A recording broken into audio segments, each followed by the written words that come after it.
రామ్ జయ రామ్ జయ రామ్.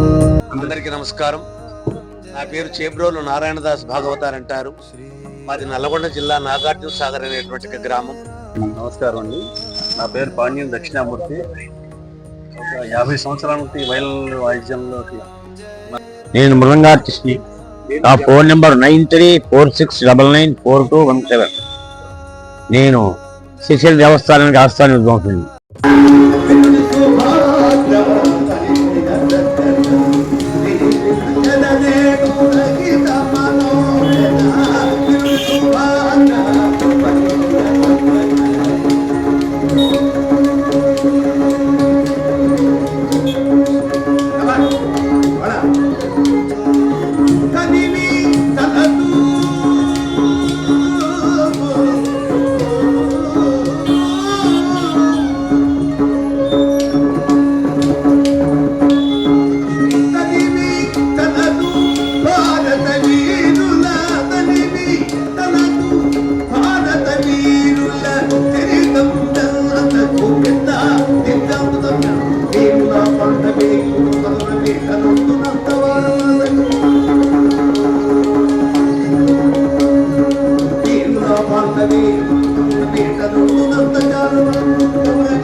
పాండవుల కౌరవులు అనంతపుల పిల్లలు, పాండురాజు కుమారులు పాండవులు, ధర్మరాజు, భీముడు, అర్జునుడు, నకులుడు, సహారీకులు, ధృతరాష్ట్రుడు కుమారుడు దుర్యోధను, దుశ్శాసనాథులు నూరుగురు.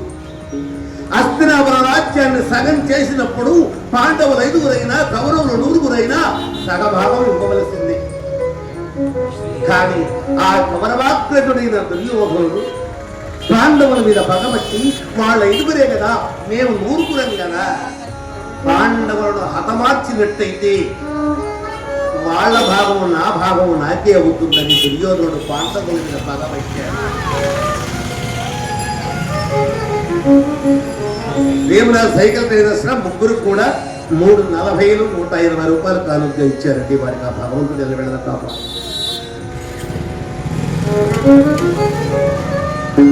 ఏ మురులక్క ఇంట నిడి మరణించింది పాండవులు,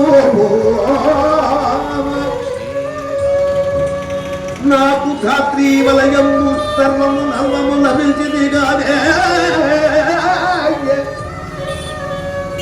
ధాత్రీ వలయము నర్వము లభించింది కాదే, దాహములై పాండవి పక్షదమునాగ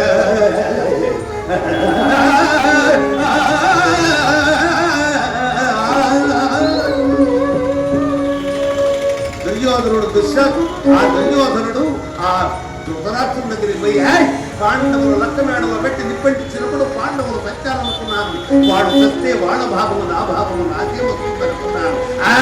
ఫెయిల్ అయిపోయింది. కానీ పాండవులను సర్వనాశనం చేసిందాకా నాకు నిద్ర పట్టదు అని ఆ దుర్యోధనుడు ఆ ధృతరాష్ట్రుడితో అన్నాడట. నాయనా, పాండవులు నీకు పరాయి వాళ్ళు కాదురా, నీ చిన్నాన్న కొడుకులేరా. నా మాటకు నీ పాండవుల బదులు సగం భాగం ఇవ్వకపోతే ఇవ్వకపోయావు, కనీసం వాళ్లకు పావు భాగం అన్నా ఇవ్వరా, పోనీ 5గురికి 5గుళ్ళన్నా ఇవ్వరా, బతుకుతారా అని ధృతరాష్ట్రుడు బుద్ధి చెబితే అప్పుడు అంటున్నాడు దుర్యోధనుడు ఏమని,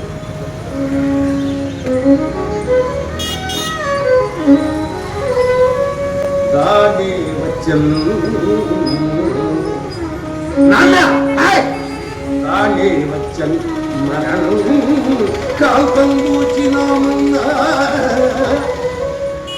వారి నాడది పోదు పొమ్మనిరా సాధింతు విరోధంబు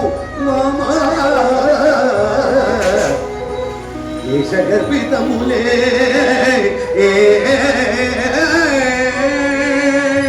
పాండవులను కౌరవులు కష్టపెడుతున్నారు, బాధ పెడుతున్నారన్న వార్త ప్రజలందరికీ తెలిసిపోయింది.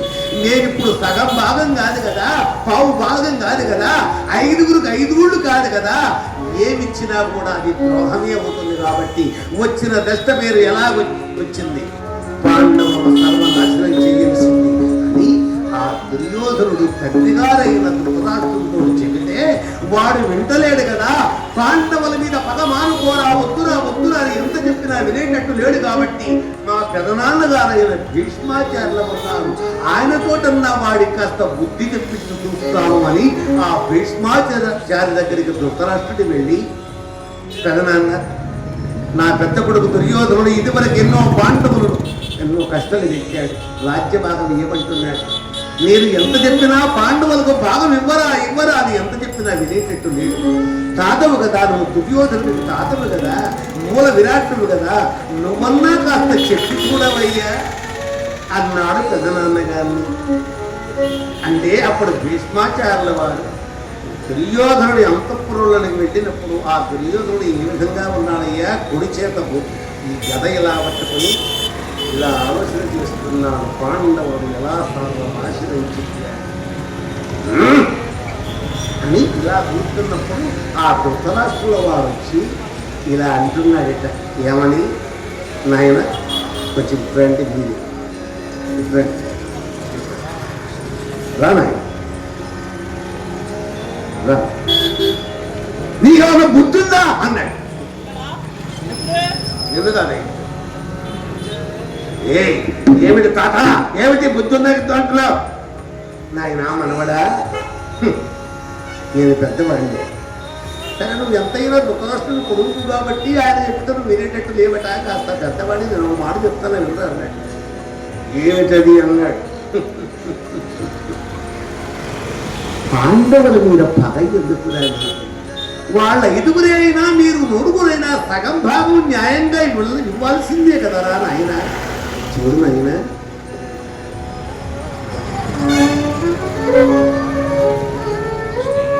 తెలివి మాలి తెలివి విహీనుడవయ్యి ఏ పాపం ఎరుగని పాండవులకి పదయిందకురా. తెలివి మాలి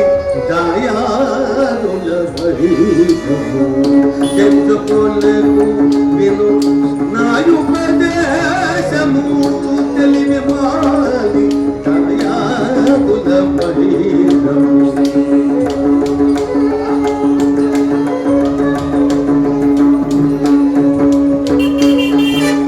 నాయన మనవడ, నా మాట వినరా, పాండవులు ఎలాంటి వాళ్ళు నీకు తెలియదా? బలవంతులో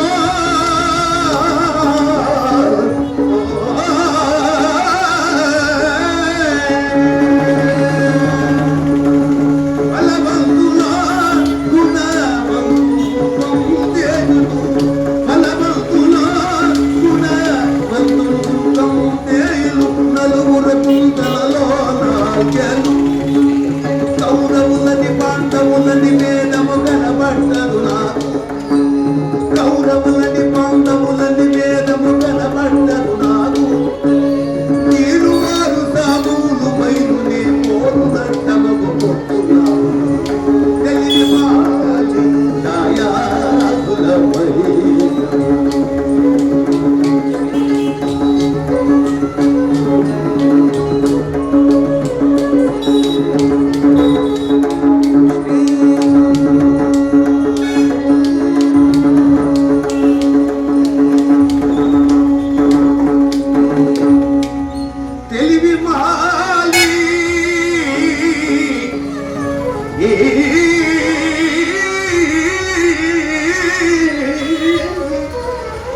ధర్మపరులు వారు, న్యాయస్తులు వారు, వారిని బాధ పెట్ట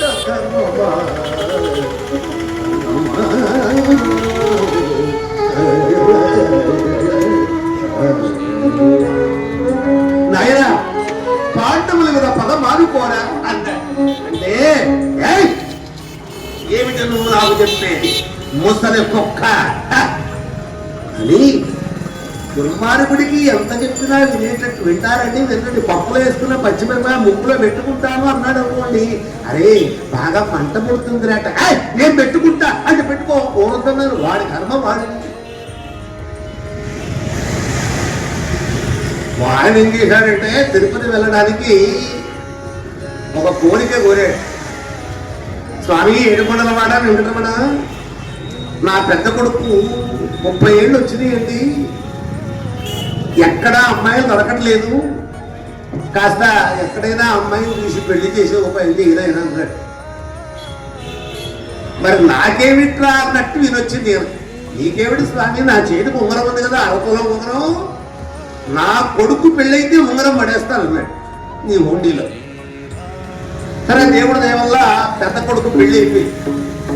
పెళ్లి అయిపోయిన తర్వాత ఒక 6 నెలలు సంవత్సరంలో ఈ కొడుకు పుట్టాడు.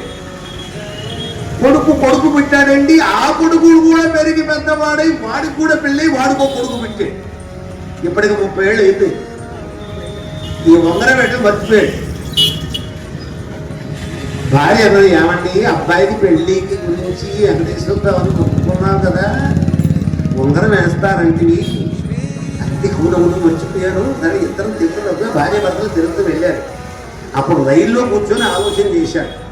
30 ఏళ్ల క్రితం ఇది 4,000, ఇప్పుడు 60,000. అప్పుడు మొక్కుకున్నాను కాబట్టి ఆ 4,000 వేస్తే పోలేదు అనుకున్నాడు. రైల్లో కూర్చొని తిరుపతి వెళ్ళాడు, దర్శనం చేసుకుంటూ హుండీలో ఆ 4,000 పట్టుకున్నాడండి. అలా ఆ హుండీలో వేయబోయాడు. వేయబోతే ఏమైంది, ఈ 4,000 ఉంగరం కూడా వదిలిపడుతుంది. అలాగే బలవంతులు గుణవంతులు బాధములు ధర్మము లేదంటూ అన్యాయమును సహించక నీవు అధర్మ పాలుగా ఉంట ధర్మమే. నాయనా నా మనవడా వద్దురా అన్నాడు. అప్పుడు తీసుకునేసాడు, వెళ్ళిపోయాడు. అప్పుడు భీష్మాచార్యుడు ధృతరాష్ట్ర దగ్గరికి, ఏమయ్యా ధృతరాష్ట్ర, నీ యొక్క కుమారులు దుర్మార్గులు కాబట్టి, పాండవులు 5గురు కాబట్టి, నీ కొడుకులు 100గురు కాబట్టి వాళ్ళకు రాజ్యం ఇవ్వమంటున్నారు. పోతే పోని వాళ్లకు పెద్దనాయన వైపు, ఆ పాండవులకు పెద్దనాయన కదా, నువ్వన్నా కాస్త వాళ్ళకి ఏదైనా సహాయం చేయొచ్చు కదా అన్నాడు. అప్పుడు అన్నాడు, అవును పాండవులకు నేను పెద్దనాయననే ఉండి నా పెద్ద కొడుకు దుర్యోధనుడు వాడు అప్పమారుస్తాను, సంపుతాను, చేస్తానన్నా కూడా ముండకుండా తీయాలి. ఇప్పటికైనా మించిపోయింది లేదు, పాండవులు పిలిపించి ఏదన్నా సహాయం చేస్తానని ఆ ధర్మరాజు భీముడు, అర్జునుడు, నకులుడు, సహాదేవులు రప్పించిన ఆయన, ధర్మరాజా నీ తమ్ముడు దుర్యోధనుడు మిమ్మల్ని ఎన్నో కష్టాలు పెట్టాడు, బాధలు పెట్టాడు, మిమ్మల్ని చంపాలని కూడా కోరుతున్నాడు. ఇక లాభం లేదు, నేను పెదనాయనై ఉండి మీకు ఏ సహాయం చేయలేకపోయాను కాబట్టి ఇంద్రప్రస్థపుర రాజ్యం ఉంది, ఆ రాజ్యాన్ని నేను ఇస్తున్నాను, ఆ రాజ్యానికి రాజువై ఏలుకోమన్నాడు. పెదనాన్న ఈనాటికైనా మా వీర రేదలిచి ఆ రాజ్యాన్ని నాకు ఇస్తున్నందుకు ఆ రాజ్యానికి రాజునై ఏలుకుంటారని ధర్మరాజు ప్రకటితంబుగ రాజ్య పట్టాభిషేకంలో కావించలించి అంగమంగ దేశములకు వర్తమానములు పంప. అయ్యా ఆ ధర్మరాజుకు ఇంద్రప్రస్థపుర రాజ్యాన్ని రాజుగా చేయాలని ఎన్నో దేశాలకు వర్తనాలు పంపి ఆ పెదనైనటువంటి ధృతరాష్ట్రుడు ఆ ఇంద్రప్రస్థపుర రాజ్యానికి ధర్మరాజును రాజుగా చేశాడు, పట్టాభిషేకం చేశాడు. జై ధర్మరాజ మహారాజుకి, జై ధర్మరాజ మహారాజుకి. అలా జయనాథములతో ఆ రాజ్యానికి రాజయ్యాడు ధర్మరాజు. ఆ ధర్మరాజు ఇంద్రప్రస్థపుర రాజ్యానికి రాజయ్యి 4 తమ్ములు తనకు విజయులండగా. అయ్యా ధర్మరాజుకు 4 తమ్ములండి, భీముడు, అర్జునుడు, నకులుడు, సహదేవుడు. ఆ 4 తమ్ములకు తనకు తోడై ఉండగా ద్రౌపదీదేవి పాంచాలి అంటే ఆ ద్రౌపదీదేవికి ఆ 5గురు భర్తలండి. 5గురు భర్తలకు ఒకటే భార్య అండి, ఆమె పేరు ద్రౌపది, పాంచాలి అంటారు. ఆమెతో కాపురం చేసుకుంటూ తల్లి ఆజ్ఞ ప్రకారంగా తల్లి యొక్క మరి నుడుపును శిరస వహిస్తూ ఆ రాజ్యాన్ని చక్కగా పరిపాలన చేస్తున్నాడు. ధర్మరాజు, భీముడు, అర్జునుడు, నకులుడు, సహదేవుడికి ఒకటే భార్య అండి. చూడండి ఎంత పుణ్యం అండి, ఎంత ఓపిక ఉంటే, ఎంత అస్థిరత ఉంటే, ఎంత ఆనందంగా ఉంటే ఆ ఒక్క ద్రౌపదీదేవి కూడా 5గురు భర్తలు కాపురం చేస్తారండి. ఆ ద్రౌపదీదేవి కూడా ఎంత ఓపిక ఉంటే 5గురు భర్తలతో కాపురం చేస్తుందండి. ఒక భార్య భర్తలు ఉండాలంట. భర్త ఏమో భారతం అరికథ వినడానికి వెళ్ళాడు, రామాయణం అరికథ వినడానికి వెళ్ళాడు. భార్య ఏమో భారతం అరికథ విన్నది. ఆయన ఆ కథ విన్నాడు, ఈయన ఈ కథ విన్నాడు. ఇంటికి వచ్చారు, అన్నం తిన్నారు, మందగా కూర్చొని మాట్లాడుకుంటున్నారు. ఏమే గుడివేళ్ళలో రామచంద్రమూర్తి పందిట్లో రాంబాబు గారు ఏర్పాటు చేసినటువంటి ఒక పందిట్లో ఒక దాసు గారు అరికథ చెప్తున్నారు. ఏం చెప్పారండి? రామాయణం చెప్పారంట. అయితే నన్నేమంటారు? ఏం లేదే, దశరథ మహారాజు గారికి 3 భార్యలు ఉన్నారే అన్నాడు. అయితే నన్నేం ఏమంటావు? ఏమి లేదు, అంతనే మహారాజు 3 భార్యలు ఉండగలేది, నువ్వు నువ్వు నా ఒక్కదాని మీద కదా, నేను ఇద్దరు చేసుకుంటే నాకు కూడా ముగ్గురు భార్యలు ఇస్తే అన్నారు. ఇప్పుడు ఈవిడన్నది నేను కూడా భారతం విడైపోయానండి, ద్రౌపది ఏమి ఐదుగురు భర్తలు ఉన్నారు, నువ్వు ఒక్కడే కదా, నేను నలుగురు చెప్తూ నాకు కూడా ఐదుగురు చెప్తాను. కాబట్టి ఇక్కడ కూడా ఆనందంగా కాపురం చేస్తూ ఉన్నారు. ఆ ద్రౌపదీదేవితో ఆనందంగా కాపురం చేస్తూ ఇంద్రప్రస్థ రాజ్యాన్ని పరిపాలన చేస్తూ ఉండగా త్రిలోక సంచారి అయిన నారద మహర్షి ఒకనాడు ఈ ఇంద్రప్రస్థ రాజ్యానికి వస్తున్నాడట. నారాయణ నామం చేసుకుంటూ వస్తున్నాడు. నారాయణతే నమో నమో, నారాయణతే నమో నమో, నారాయణతే నమో నమో, భవనారాయణతే నమో నమో, నారాయణతే నమో నమో.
ఎప్పుడైతే ఆ నారద మహర్షి ఇంద్రప్రస్థపుర అంతఃపురంలో అడుగు పెట్టాడో, ఆహా త్రిలోక సంచారి అయిన మహానుభావుడు, నిరంతరం నారాయణ జపం చేసే మహానుభావుడు మన రాజ్యానికి వచ్చాడా?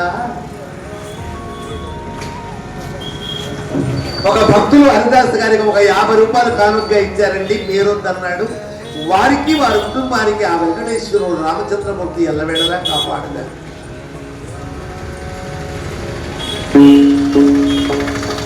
గెస్టులు ఎవరన్నా వచ్చినప్పుడు మర్యాద చేయటం ఇంట్లో వాళ్ళ ధర్మం, ఇది సంప్రదాయం. నారద మహర్షి ఎప్పుడైతే దర్బార్లో అడుగు పెట్టాడో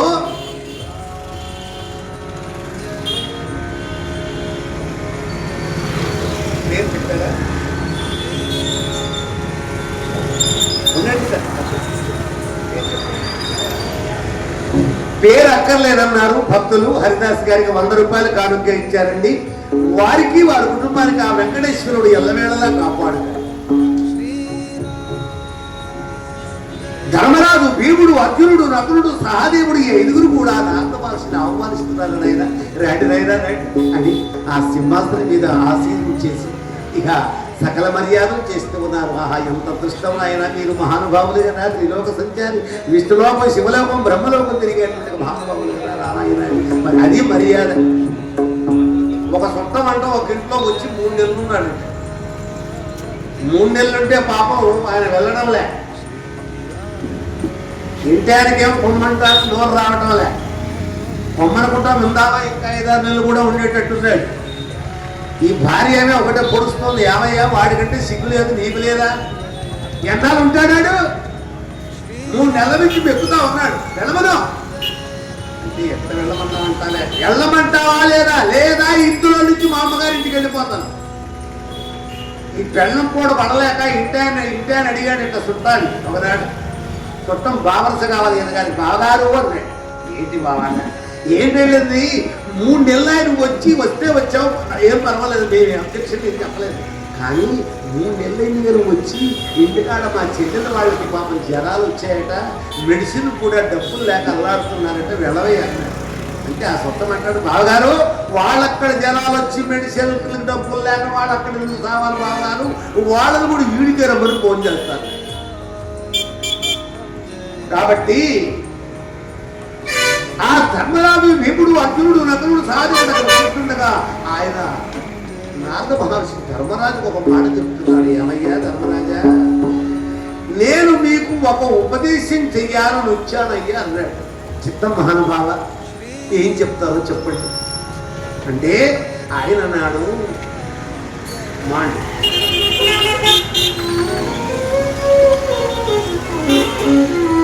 ఓ పాండవులారా, ధర్మ భీమ అర్జున నకుల సహదేవులారా, నారద మహర్షి ఎక్కడికైనా వెళ్ళారంటే ఏదో కార్యం ఉంటుంది కాబట్టి మీకు అనుమానం రావచ్చు. నేను వచ్చింది మీకు ఒక మాట చెప్పడానికి వచ్చాను. చెప్పండి మహానుభావ అన్నారు. తిలోత్తమ కారణం గుణ తిలోత్తమ కారణం గుణ వసుందులు మరణించిన వృత్తాంతం వెదుగురు గదా, వారిను గురే కాన మీరు ఏమును కదా ద్రౌపదితో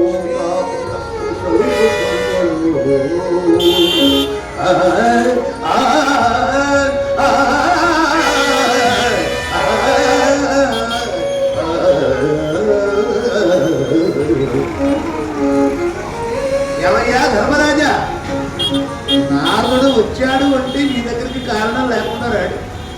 ఏమయ్యా, ఒక్క భార్యతో ఒక్క భర్త కాపురం చేయడమే కష్టం. అలాంటిది మీరు ఒక్క ద్రౌపదీదేవితోటి ధర్మరాజు భీముడు అర్జునుడు నకులుడు సహదేవుడు ఈ 5గురు ఎలా కాపురం చేస్తున్నారయ్యా మీరు ద్రౌపదీదేవితో అన్నాడు. మహానుభావ నారద మహర్షి, మేము 5గురు మూడే కాపురం చేస్తున్నామండి అన్నాడు. ఈ పద్ధతి బాగలేదండి. ఎనగడికి ఒక్క తిలోత్తమ అనేటువంటి రంభాల గురువశి నేలక తిలోత్తమలో మంత్రాలు చేస్తాయి. ఆ తిలోత్తమ కోసం సుందుడు వసుడు అనేవాళ్ళు పోటీ పడి వీళ్ళిద్దరూ కొట్టుకుని చచ్చారు. మీరు ఎంత ధర్మాత్ములైనా ఎంత పుణ్యాత్ములైనా ఒక్క ద్రౌపది దేవితో 5గురు కూడి కాపురం చేశారంటే ఇప్పుడు కాకుండా ఇంకా కొన్నాళ్ళకి మీలో మీకు ఒక్క స్త్రీతోటి తగాదాలు వచ్చే ప్రమాదం ఉంది. కాబట్టి మీరు కొత్త పద్ధతితో కాపురం చెయ్యాలి అన్నాడు. మహానుభావ చెప్పండి. ఏమి లేదయ్యా, మీరు 5గురు కదా, మీరు ద్రౌపదీదేవితో ఒక్కొక్కళ్ళు ఒక్కొక్క సంవత్సరం పాటు కాపురం చెయ్యాలి.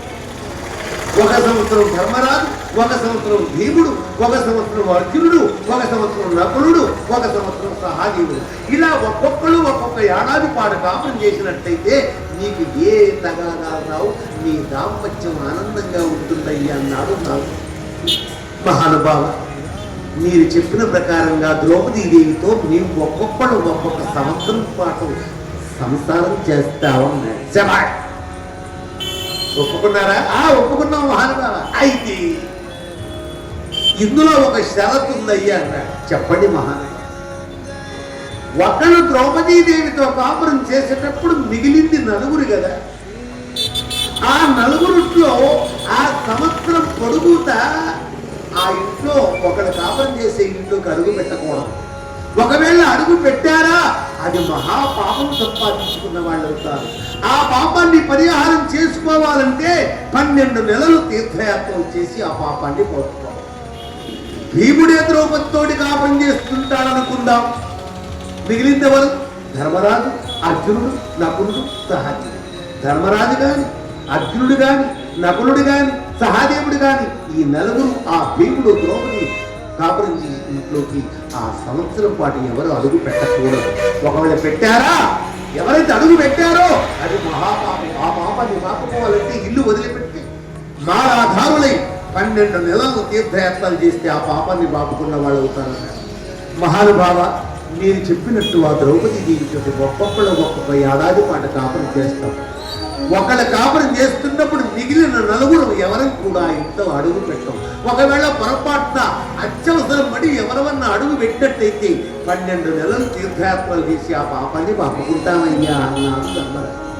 శభాష్ నాయనా, నీకే బాధలు ఉండవు నాయన, హాయిగా ఉంటారని ఆ పాండవుల దగ్గర ఆ నారద మహర్షి సెలవు తీసుకొని వెళ్ళిపోయారు. నిగమాంత వర్ణిత మనోహర నిగరాజధనుడా నారాయణ. నిగమాంత వర్ణిత మనోహర నిగరాజధనుడా నారాయణ నారాయణ శ్రీమన్నారాయణ నారాయణ లక్ష్మీ నారాయణ.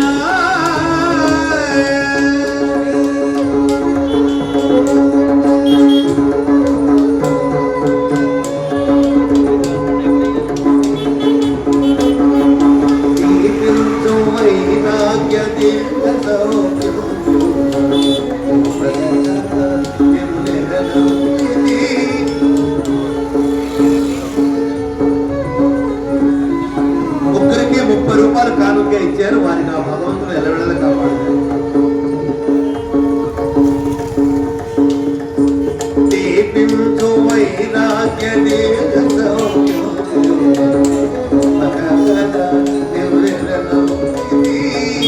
పై పై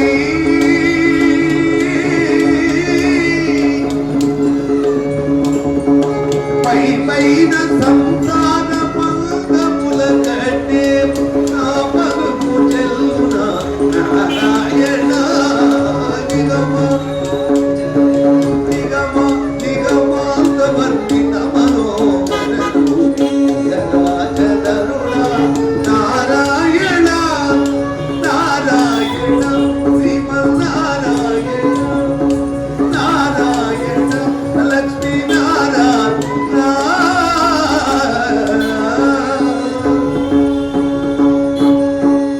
అలా నామం చేసుకుంటూ వెళ్ళిపోయాడు. ద్రౌపది దేవి ఆ ఇంద్రప్రస్థప రాజ్యంలో ఆ యొక్క ఇల్లాలిగా ఉంది కాబట్టి నారద మహర్షి చెప్పిన ప్రకారంగా మొదటిసారి ధర్మరాజు పెద్దవాడు కాబట్టి ఆ ధర్మరాజుతో కాపురం చేస్తారు. వాళ్ళిద్దరు ఆనందంగా ఉన్నారు. ఈ మిగిలిన భీమార్జున నకుల సహాదేవులు ఎవరైనా ఆ ఏడాది పొడవును ఎవరు కూడా అడుగు పెట్టకూడదు కనుక కొన్నాళ్ళు అయిన తర్వాత కాపురం అంటే జ్ఞాపకం వచ్చిందండి. భర్త చెప్పిన మాట భార్య వినాలి, భార్య చెప్పిన మాట భర్త వినాలి. ఒక ఆమెట ఏమే నాకు తల బాగా వస్తా ఉంది, కాస్త వస్తుంది అన్నట్టు. సరేనని చెప్పి ఒత్తుతా ఉంది. ఆహా ఎంత బాగా ఒత్తుతున్నానే, తల నొప్పి టాబ్లెట్ తీసుకోవాల్సింది వెళ్ళింది అంటే ఆమె తల ఒత్తుతూ ఉన్నదట్ట పద్ధతితోటి, ఏమండి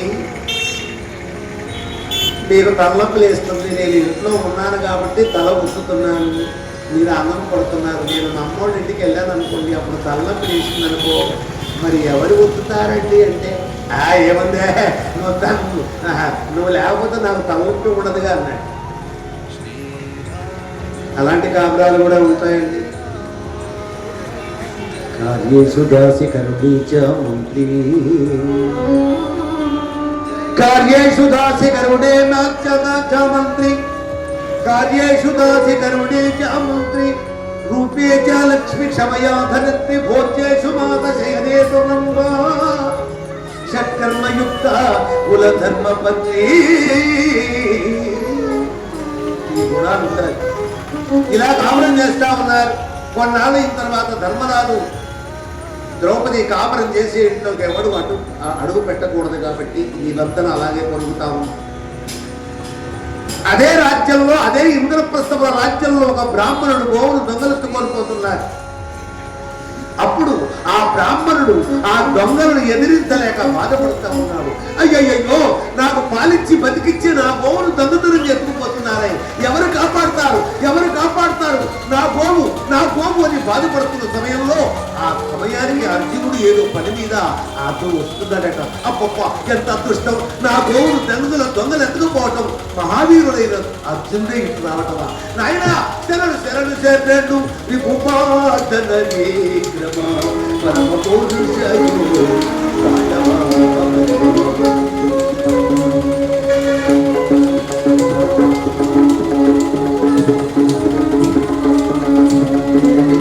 శరణు శరణు విభూపాదన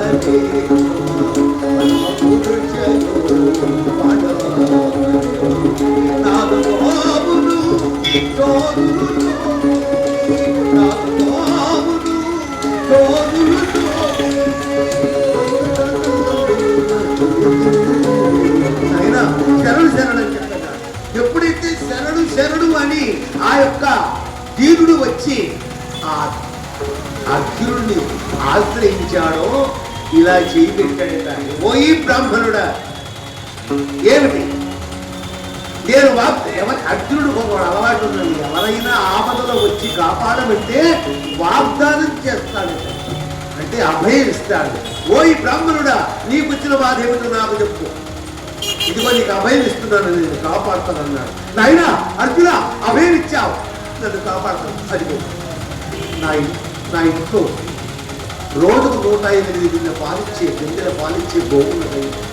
ఆ గోవులు ఆ దొంగలు ఎత్తుకొని పోతున్నారు. వాళ్ళు దాదాపు 10 మైళ్ళ దూరం వెళ్ళారు. కాబట్టి ఆ దొంగలను భయమార్చి నా గోవును తీసుకొచ్చి నా దిగులు అయినా ఉన్నాయి. అనగానే అరే ఎంత పొరపాటు అయింది, తక్కువ నేను వాగ్దానం చేశాను, అమ్మాయి ఇచ్చాను. మరి ఈ గోవును రక్షిస్తానని వాగ్దానం చేశాను కాబట్టి 10 మైళ్ళ దూరంలో ఉండబడిన గోవును ఆ చోరులను పరిమార్చాలంటే నా దగ్గర ఆయుధం లేదు. గాంధీవము బాణము 2 కావాలి. ఆ గాంధీవము బాణం ఎక్కడున్నదయ్యా? ధర్మరాజు ద్రౌపది కాపం చేసే ఇంట్లో. మరి ఆ ఇంట్లోకి అడుగు పెట్టకూడదు కదా, అడుగు పెడితే అది మహాపాపం కదా. ఆ పాపాన్ని మాపుకోవాలంటే 12 నెలలు తీర్థయాత్రలు చేసి కదా ఆ పాపాన్ని మాపుకోవాలి. సరే, 12 నెలలు తీర్థయాత్రలు చేసి ఆ పాపాన్ని బాపుకుంటానని ఈ యొక్క బ్రాహ్మణుడికి ఇచ్చిన మాట గబా వెళ్ళాడా? ఆ యొక్క ధర్మరాజు ద్రౌపది కాపురం చేసుకోడు, అడుగు పెట్టాడా? ఆయుధాగారం నుంచి గాంధీవము బాణం ఇచ్చాడా? ఆ దొంగలను ఒకే దెబ్బతో హతమార్చాడా? ఆయన బాధ తీర్చాడు. బాపలి బాధ తీర్చితేగా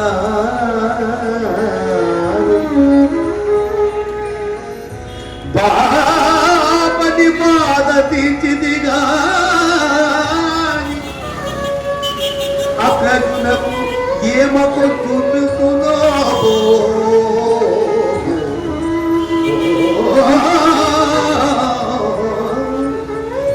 బ్రాహ్మణుడి బాధ అయితే తీర్చారు, కానీ నారద మహర్షి పెట్టిన షరతు వల్ల నేను ఇల్లు వదిలిపెట్టి కాషాయ బట్టలు వేసుకొని 12 నెలలు తీర్థయాత్రలు చేయాలి కదా. మా అన్నగారికి నేను సంస్కారం తప్పు చేశారని బాధపడ్డప్పుడు ఈ తప్పులు ఎలా మా అన్నగారి దగ్గర వదులు? ఎంత సంస్కారం అంటే. ఒక ఆయన వెళ్ళాడట, ఎరా బాబు టీ వేడిగా ఉందా అన్నట్టు. వేడిగా ఉంటుందని ఆ వేడి తీసుకొని రాదన్నట్టు. ఆ టీ తెచ్చేవాడు ఏం చేశాడంటే, ఎవడైనా టీ గ్లాస్ ఇలా అన్న పట్టుకుంటాడు, ఇలా అన్న పట్టుకుంటాడు. వాడు టీలో వేడి పెట్టుకొని తెస్తున్నాడు. అరే వదిలేదా, టీలో వేడి పెడతావా అంటే ఆయన అన్నాడు, ఏం లేదండి, తలుపు సందులో ఇరికింది సార్, బాగా ఇంతలా వాసింది బాగా, ఈ ఉడుకు నొచ్చిన కుట్టేవని ఇందులో పెట్టి తెస్తున్నాడు. ముక్కులో పెట్టుకోమయ్యా అన్నాడు. అంత ముందు ముక్కులో పెట్టి ఇందులో పెట్టాను. అదే సంస్కారం, దరిద్ర సంస్కారం. మా అన్నగారికి నా మగం ఎలా జీవించాలనుకుంటున్నారు తరువాత వెళ్ళాడు శివరంజన్.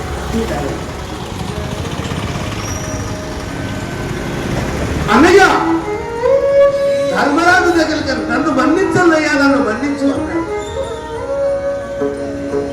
సమయ భంగముగా నరుదెల్లు కొల్చితిని సదనమునకే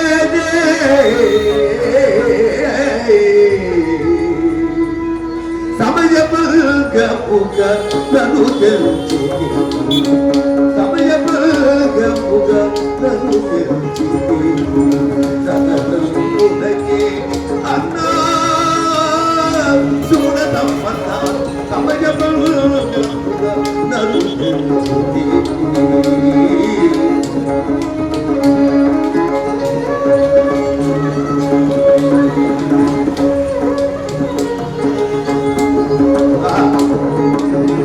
దేవముని నుడి కడా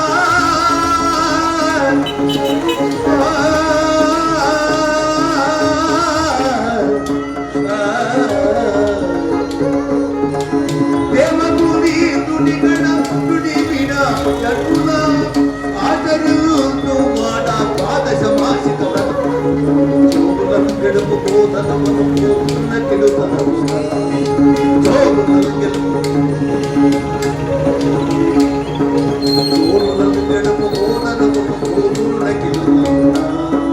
చదువులకై నీరు దొరికింది పేదందిన రారాకులమై మనలను కన్య చుమ్మన సమయముగా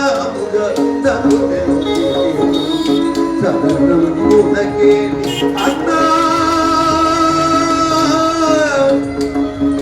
చూడ తప్పన్నా అన్నయ్య నన్ను మన్నించి నేను ఘోరమైన తప్పు చేశానన్నాడు. తమ్ముడా ఏమైందిరా ఏమైంది?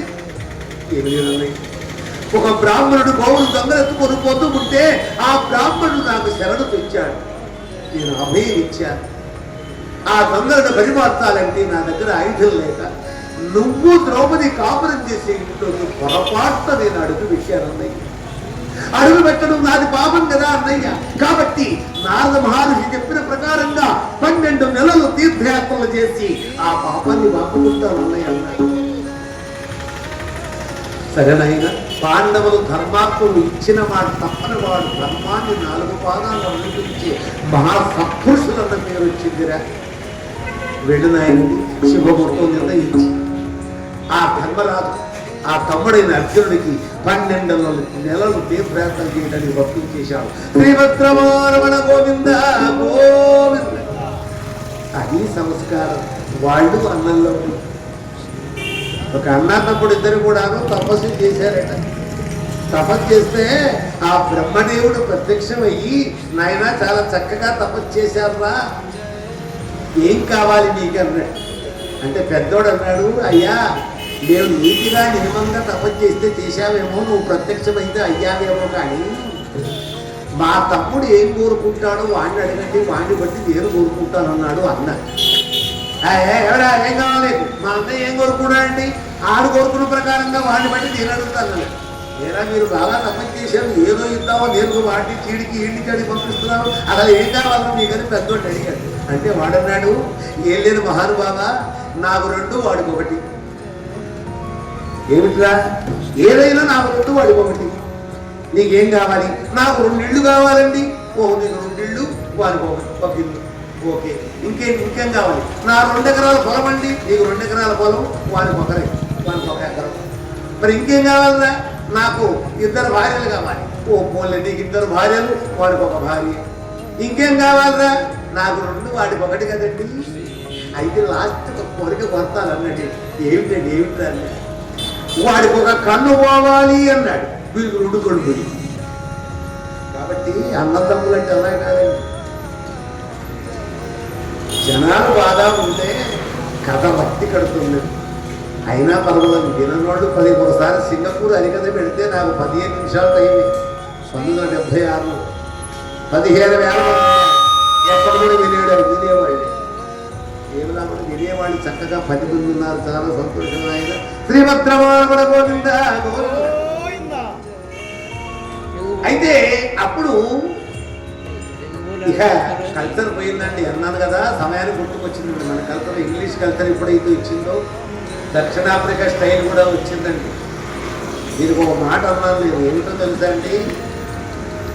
గుర్రం చుట్టూ పిల్లి గడ్డాలు, గుర్రం గుడ్లు, ఢిల్లీ గడ్డాలు, బడా ఫోన్లు, బైకులు, చిరిగిపోయిన ప్యాంట్లు. వాడు ఎప్పుడన్నా కాస్త ఆదమరిచి గోడకా నిద్రపోతే పెట్టలు వచ్చి పూలు పెట్టేస్తారు, అవసరం ఇక్కడ పెట్టేస్తారు. చుట్టూ వెనకటి పాటలు, వెనకటి ఆనందం, ఎక్కడి చక్కటి పాటలండి తెలుగు పాటలు. ఆ ఆనందం ఎలా ఉందండి.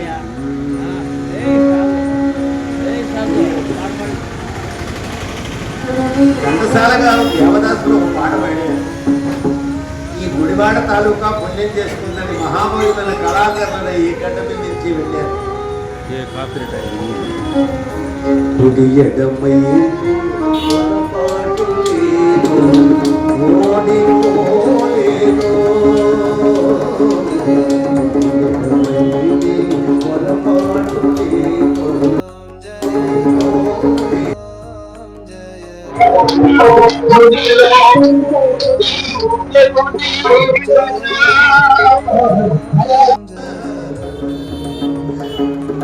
గుడిలో తూటి ఎదుని ఉనకే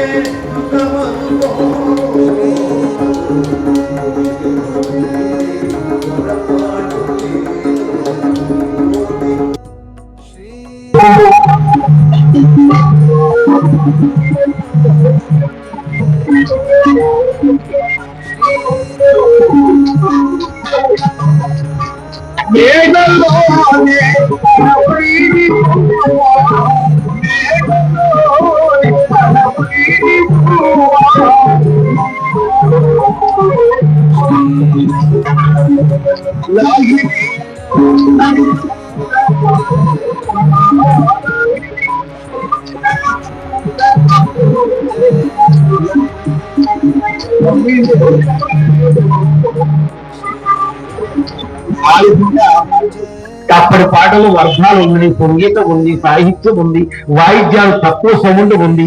ఆ సింగరు, ఆ పాట పాడే వ్యక్తి ఆ తెలుగు తెలుగు పదాలు. ఇప్పుడు పాటలు ఎలా ఉన్నాయంటే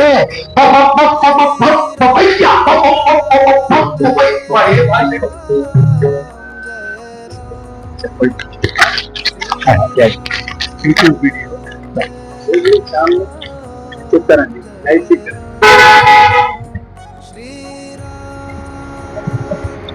కోలవాడి కోలవాడి కోలవాడి కోలవాడి ఏ భాష అండి? ఈ తెలుగా లేకపోతే తమిళమా హిందీ?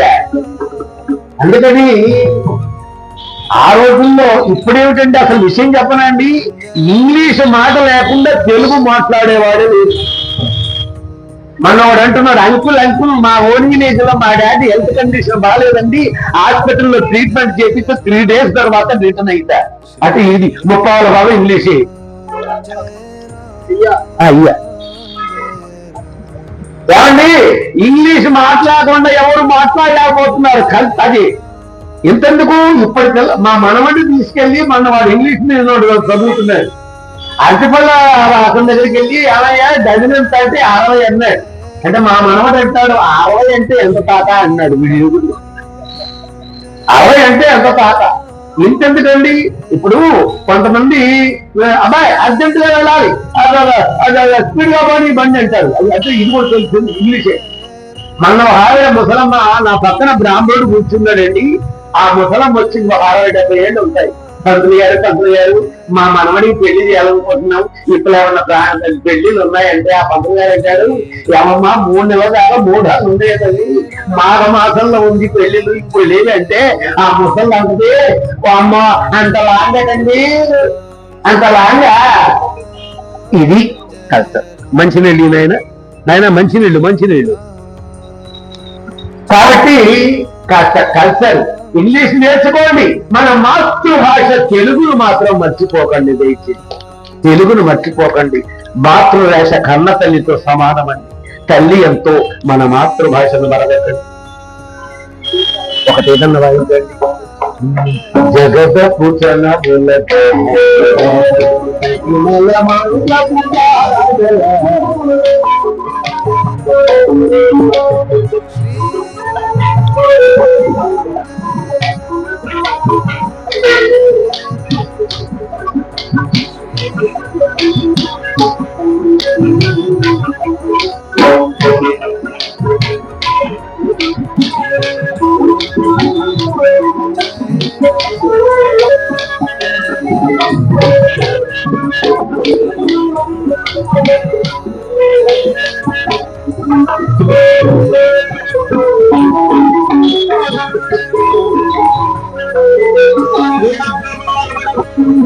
గోవింద.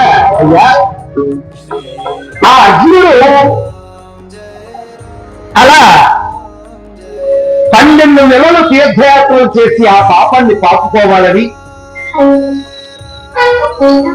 కాంచే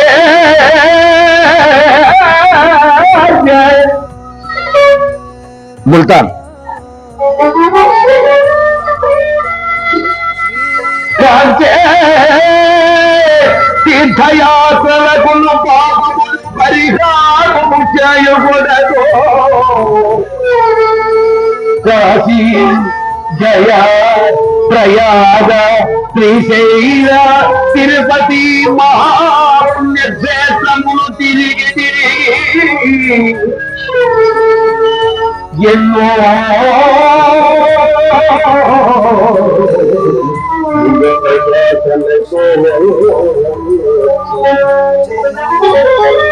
ఒక మాసము రెండవ మాసములకు ఏమి కష్టములు అనుభవించెనో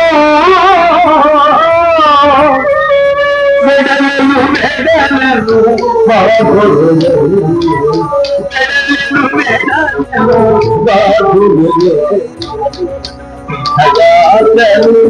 చేయుట పరదు మెడలను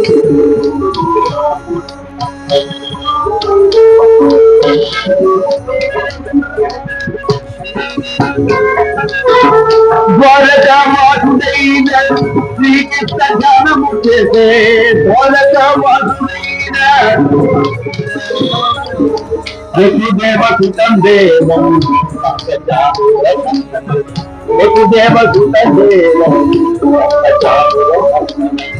దేవీ పరమానందము కృష్ణం వందే జగద్గురం. దేవకీ పరమానందం కృష్ణం వందే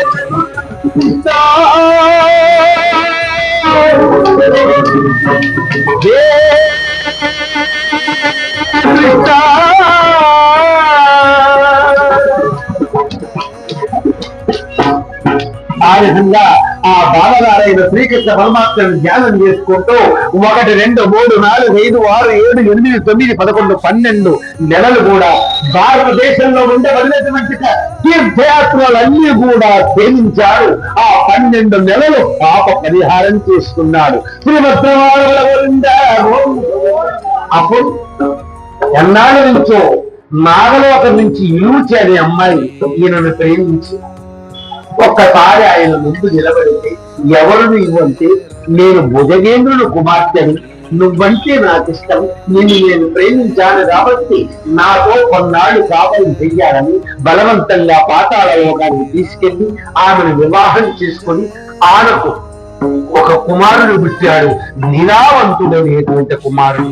తర్వాత అతని పేరు కూడా, ఆమె పేరు నాగకన్య, ఈయన పేరు అర్జునుడు కాబట్టి నాగార్జునుడు అనే పేరు పెట్టి తర్వాత వస్తానని ఆ భుజగేంద్రుడు కుమార్తె ఇలుచికి చెప్పేసి మళ్ళీ భూలోకానికి వచ్చి మణిపుర మహారాజు కుమార్తె యొక్క చిత్రాంగద మహారాజు చిత్రాంగిని వివాహం చేసుకుని ఆమెతో కొన్నాళ్ళు కాపురం చేసి ఆమెకు కూడా ఒక కుమారుడు పుట్టారు.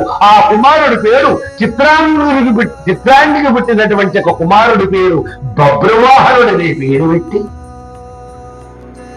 తీర్థయాత్రలు పూర్తి చేసి 12 మాసములు తీర్థయాత్రలు పూర్తి చేసి పాపాన్ని వాపుకొని ఈ కార్యక్రమాలు తెచ్చి ద్వారకా నగరం దారి పట్టిపోతున్నాడండి. ఎందుకు పోతున్నాడు అంటే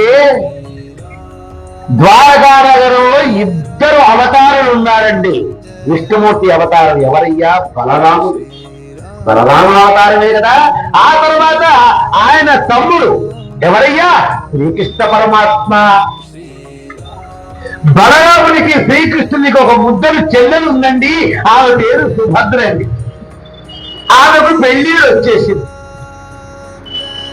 ఆ ద్వారకా నగరానికి బలరాముడు రాజు కాబట్టి అజమాయిషి మొత్తం బలరాముని చేతులతోనే ఉంటుంది కాబట్టి ఆ బలరాముని చెల్లెలు సుభద్రను ఆయన అన్నాడు. ఏమన్నాడు?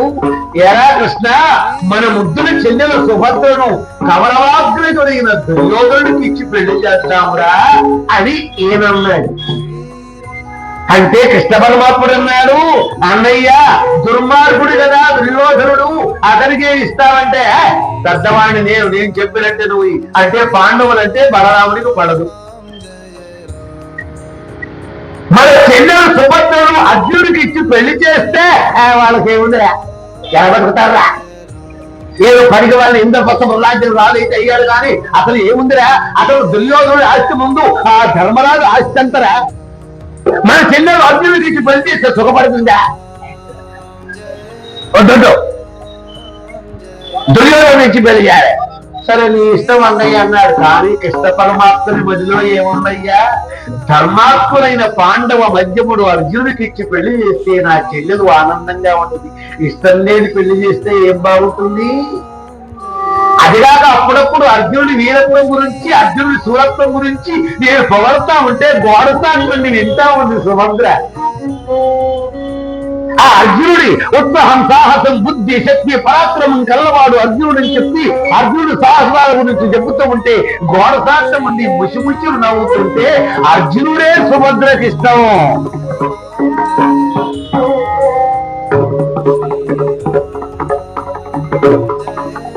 ఎప్పుడో ఒక సందర్భంలో కృష్ణ పరమాత్ముడు అన్నాడు అర్జునుడితో, ఏమై బావా మా చెల్లెలు సుభద్ర నీకే రాయ్.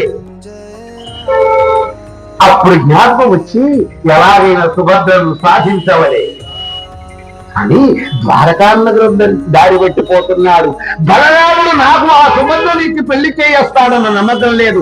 మా బాలగారు ఈయన కృష్ణ పరమాత్ముని దయ ఉంటే తప్పకుండా నాకే ఇచ్చి పెళ్లి చేస్తాడేమోని అని ఆ ద్వారకానగరం దగ్గర పట్టుకుంటున్నాట. ఏమిటయ్యాది? హరివాసం అండి. ఇద్దరు హరులున్నారు అక్కడ, హరిలు. అదివో అయ్యా, అదివో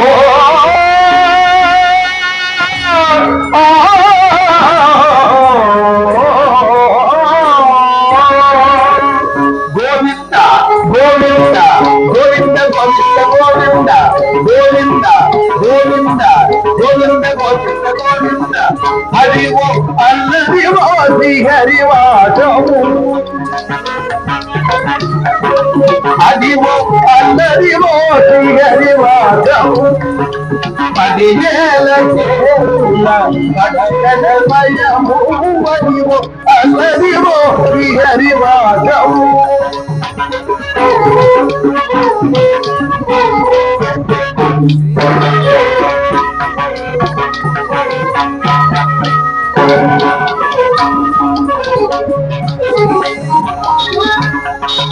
అది వెంకటాచలము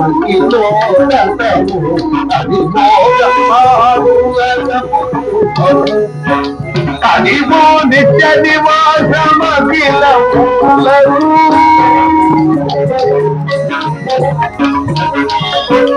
అదివో నిత్య నివాసమఖిలము, అది చూడు అదే మొక్కుడు, అదే చూడు అదే మొక్కుడానమయము, అల్లదివో శ్రీహరివాసం, శ్రీహరివాసం, శ్రీహరివాసం, అదివో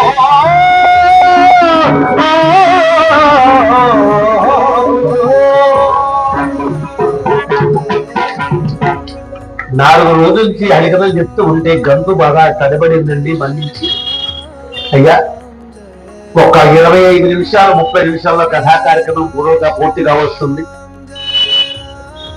ఏం పేరు నాయన? అయ్యా అయ్యా ఒక భక్తులు